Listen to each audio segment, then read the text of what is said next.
You've checked off everything on your Disney planning checklist, but you've got a sneaking feeling that there's something you forgot. Worry not, we've got the list of the things you're not thinking about when you're planning your Disney trip. Stay tuned.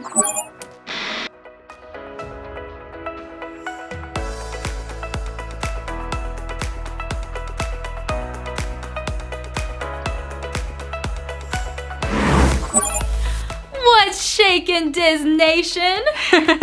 Margot Jordan here, coming at you with another episode of All Ears TV. You do not want to miss this video because you will miss the boat on all the things you cannot forget to bring on your trip that you're likely not even thinking about.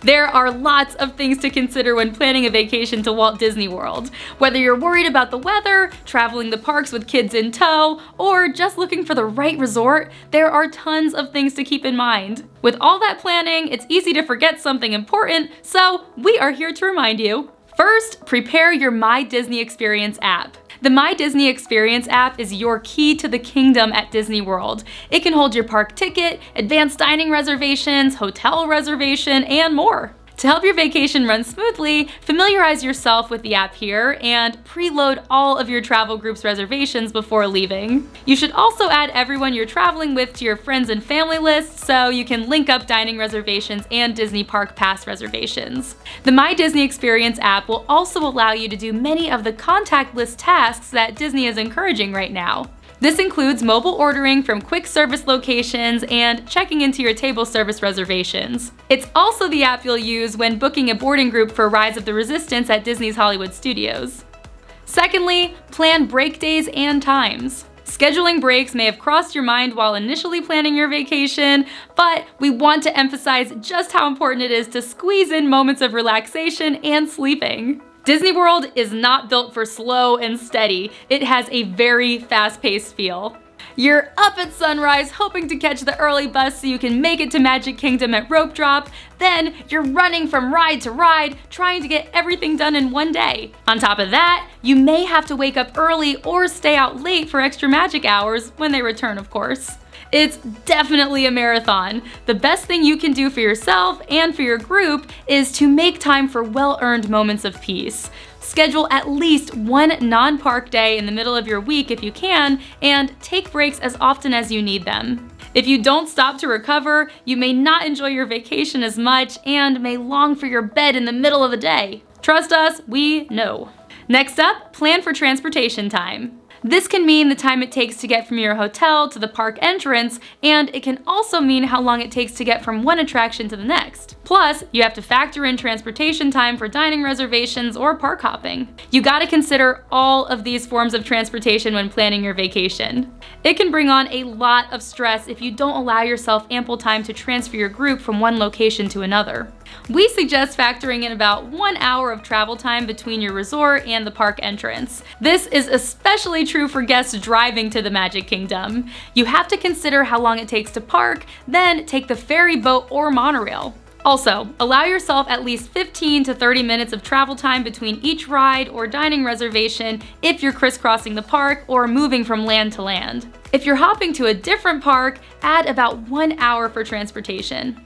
Side note, if your advanced dining reservation is at a different park or resort, you'll typically need at least 1 hour for that transfer too.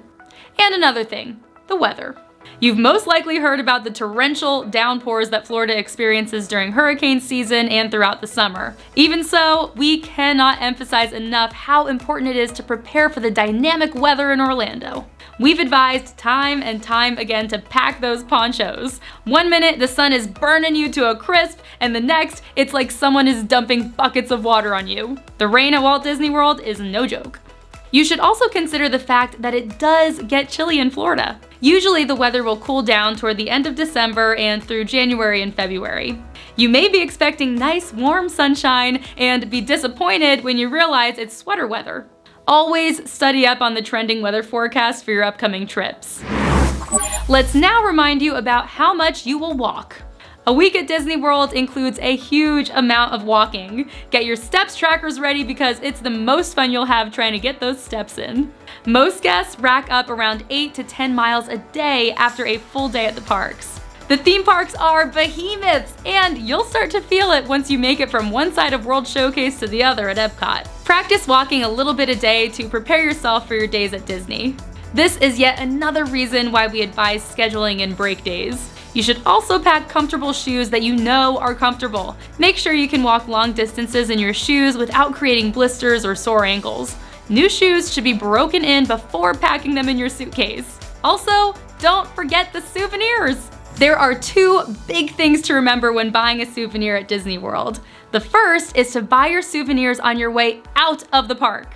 It can be miserable carrying around a few extra pounds in your backpack when you don't need to. You can also ask a cast member to send your purchases to be picked up at the front of the park or the resort free of charge when it becomes available again. I love that park perk. Or you can put your belongings in one of the park lockers. The second tip to consider is the size of your souvenirs. You may love that Cinderella Castle replica, but it needs to make it onto the plane if you flew to Disney. You can always ask Disney to ship your packages home for a fee, or check whether it's available to order online if the souvenir you just gotta have is too big for your suitcase. Pro tip, the Emporium in Magic Kingdom stays open after the park officially closes, so you can pop in without it cutting into your schedule. Better yet, set aside some time for a trip to Disney Springs. You will find most, if not all, of your shopping needs there. What else? Think about a snack budget. Sure, you may have your budget completely under control and every single penny planned out, but this plan may end up falling through once you see all the gorgeous treats available at Disney World. There are always new snacks, desserts, and beverages to try at Disney, and they're very hard to resist. Try to scope out Disney snack lists and must-dos before heading out for your vacation. This will help you understand what snacks you want to hold out for and how to work them into your budget. Also, try to leave a little wiggle room in your budget for anything new that might pop up. And lastly, consider your travel group's vacation goals. Everyone seems to have their own agenda when vacationing at Disney World. Some people like to make time for all the shows, while others love to catch all the rides. Then there are those who love to chill and eat all the snacks. Consider each person's preferences and try to work them into your schedule. You won't be able to please everyone all the time, but you can fit in a few requests throughout the day. Oh, and check out our video with tips for traveling with a big group next. Let's be real, we could give you 1,000 tips for your Disney World vacation and we still wouldn't cover everything there is to know. Do you have any other helpful tips? Tell us in the comments.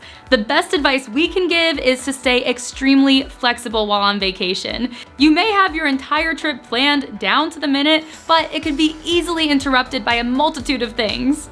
Breathe, relax, take a moment to smell the Disney popcorn, and enjoy your vacation with your loved ones. I'm Margot Jordan, and I will see you on the next one. Bye guys!